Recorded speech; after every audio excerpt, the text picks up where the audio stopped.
کچھ خرافات 11ویں کے نام پہ بہت زیادہ ہوتی ہیں. کچھ گھروں میں یہ دیکھنے میں آیا، سننے میں میرے آیا کہ عورتیں 11ویں کے 11 چراغ جلاتی ہیں.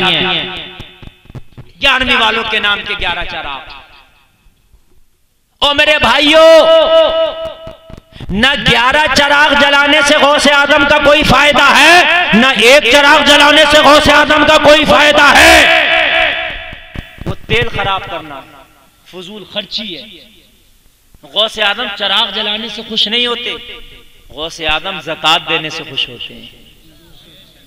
یار چراغوں میں تو تیل جلا رہے ہو، ایک میں نہیں 11 میں، اور زکوٰۃ جو تیرے اوپر ضروری ہے، فرض ہے، وہ نہیں دے رہا. عجیب معاملہ.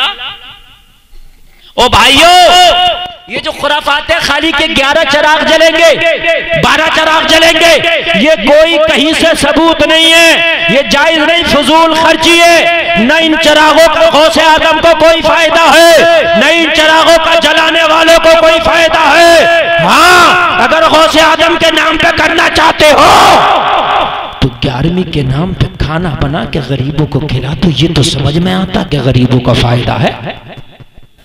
بھوکے کا فائدہ ہے، سمجھ میں آ رہا، بھوکے کو کھانا مل رہا. لیکن چراغ میں کیا فائدہ؟ غوث اعظم کا چراغ جلتا، بہت سے گھروں میں جلتا. لوگوں، ان چراغوں سے کوئی فائدہ نہیں ہے.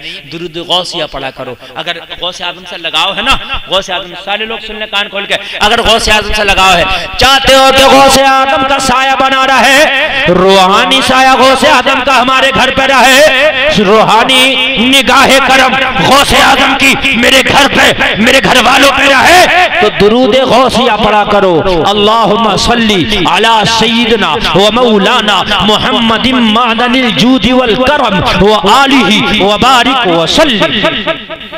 یاد کر لو، یہ پڑھا. اپنے گھر میں ماں بہنوں سے کہہ دو اگر چاہتی ہو تو غوث کا چراغ نہ جلاؤ. جمعرات کو بہت کے گھروں میں غوث کا چراغ جلتا، کوئی فائدہ نہیں ہے. اس لیے کہ تم خود بتاؤ، ایک سائنس لگاؤ، دماغ لگاؤ. یہ تم نے چراغ جلایا اپنے گھر میں، غوث اعظم کو کیا فائدہ دے رہا، تجھے کیا فائدہ دے رہا؟ سمجھنے کی ایک بات ہے، موٹی سی ایک بات ہے سمجھنے. بتاؤ کیا فائدہ دے رہا؟ اگر آپ کو غوث اعظم سے محبت ہے، آپ چاہتے ہو میرے گھر پہ غوث اعظم کی نگاہ بنی رہے، تو درود غوثیہ پڑھا کرو جمعرات کے دن 1100 بار. کون سی ہے؟ یاد کرنا، یوٹیوب سے نکال لینا. اللہم صلی علی سیدنا و مولانا محمد معدن الجود والکرم وآلہ وبارک وسلم. اور بتا دوں، گوگل پہ سرچ کر لینا درود غوثیہ آ جائے. لو صاحب، آج تو گوگل پہ بڑا آسان ہو گیا. گوگل پہ سرچ کر لینا درود غوثیہ، جو میں نے پڑھ کے بتایا، اردو میں بھی اور ہندی میں بھی، عربی میں بھی، ہندی میں بھی آ جائے گا. جس میں آپ کو آسانی ہو اچھے سے اس کو یاد کر لینا، اس کو پڑھنا. غوث اعظم کی نگاہ بنی رہے گی، اور جس پہ غوث اعظم کا کرم رہتا ہے اسی کا دنیا اور آخرت میں بھرم رہتا ہے. اور اب وہ بات میں آپ کو پوری کر دوں کہ سرکار غوث پاک کی 11ویں کرو، 11ویں کرنے سے پہلے نمازی بنو. بات سمجھ ماری کہ نہیں؟ او لوگو، اگر تم نماز نہیں پڑھتے، سرکار غوث پاک کی 11ویں کرتے ہو، تو مجھے بتا تیری 11ویں کس کام کی ہے؟ اور ایک بات اور میں آپ کو بتا رہا ہوں، بڑی ٹھوس بات ہے، اسے اپنے دل کے دامن میں مکمل طریقے سے نقش کر کے لے کے جانا. او لوگو، اگر تم نے بغیر نماز کے 11ویں کی تو تب تیری غوث کی بارگاہ میں قبول نہیں ہوگی. اور اگر تو نے زکوٰۃ نہیں نکالی مال کی اور پھر 11ویں کی تو پھر 11ویں تیری کسی کام.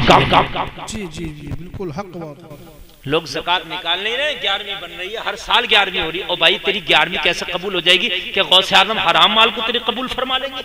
مجھے بتائیے.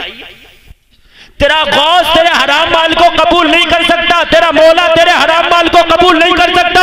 اگر 11ویں کی 10 دیگیں بنا رہے ہو، لو روک دو، ایک دیگ بناؤ، مگر پہلے زکوٰۃ نکال دو. ایک دیگ بنا دو، غوث اعظم کی بارگاہ میں یہی قبول ہو گئی تو کافی.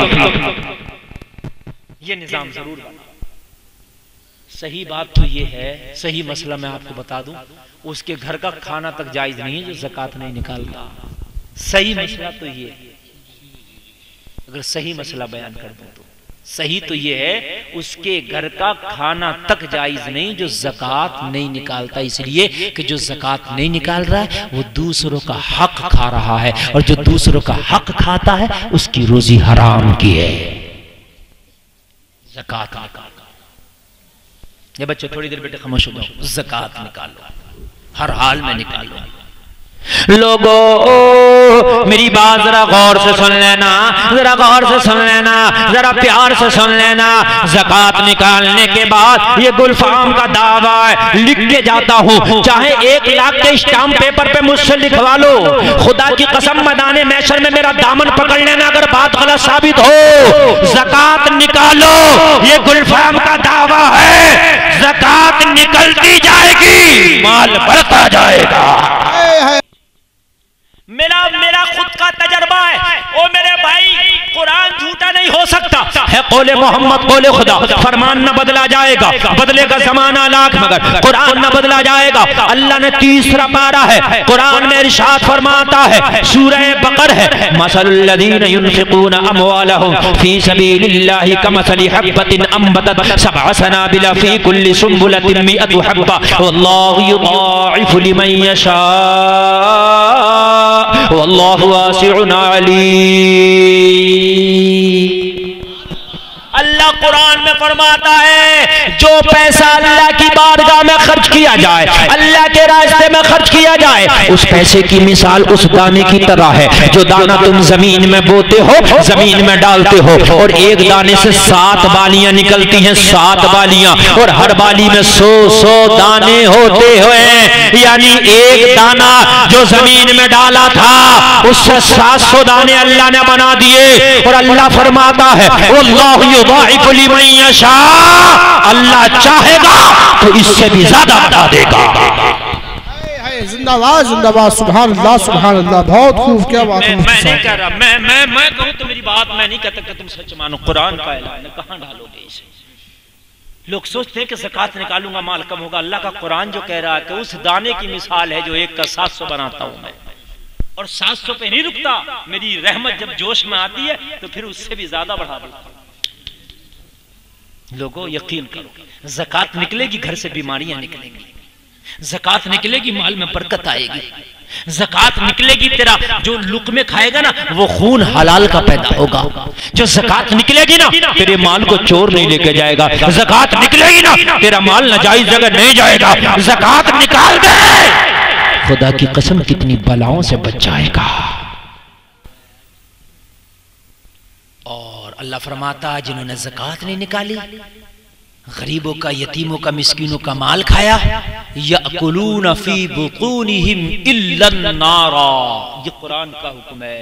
اللہ فرماتا ہے کہ وہ لوگ جو غریبوں کا، مسکینوں کا، یتیموں کا مال کھاتے ہیں وہ اپنے پیٹ میں جہنم کی آگ بھرتے ہیں، یہ قرآن کا حکم ہے۔ یأکلون فی بطونہم الا النار، وہ لوگ جو حق ادا نہیں کرتے کھاتے ہیں مسکینوں کا، وہ اپنے پیٹ میں جہنم کی آگ بھرتے ہیں۔ اور قیامت کا دن ہوگا، نفسی نفسی کا عالم ہوگا۔ لوگوں قرآن کا دوسرا فرمان سنو، اللہ فرماتا یوم یحما علیہا فی نار جہنم فتقوا بہا جباہہم وجنوبہم وظہورہم ھذا ما کنزتم لانفسکم فذوقوا ما کنتم تکنزون، یہ قرآن کا اعلان ہے۔ اللہ فرماتا ہے جس مال کی زکوٰۃ نہیں نکالی ہوگی، جس مال کی زکوٰۃ آپ بچا کے رکھے ہوں گے، اللہ تعالیٰ میدان محشر میں اس مال کو جہنم کی آگ میں پگھلائے گا، پگھلانے کے بعد اس مال سے پیٹوں کو داغے گا، چہروں کو داغے گا، لوگوں پیشانیوں کو داغے گا، اور داغنے کے بعد اللہ فرمائے گا آج چکھو یہ اس مال کا مزہ ہے جو تم نے اکٹھا کر کے رکھا تھا، جو تم نے جمع کر کے رکھا تھا، جس کی تم زکوٰۃ نہیں نکالتے تھے، فذوقوا ما کنتم تکنزون، تو آج اس ذائقے کو چکھو۔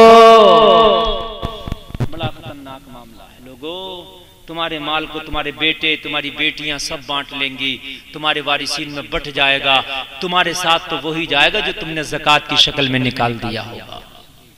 اگر اللہ نے دیا ہے تو زکوٰۃ نکالو، اللہ نے دیا ہے مال کو پاک کرو۔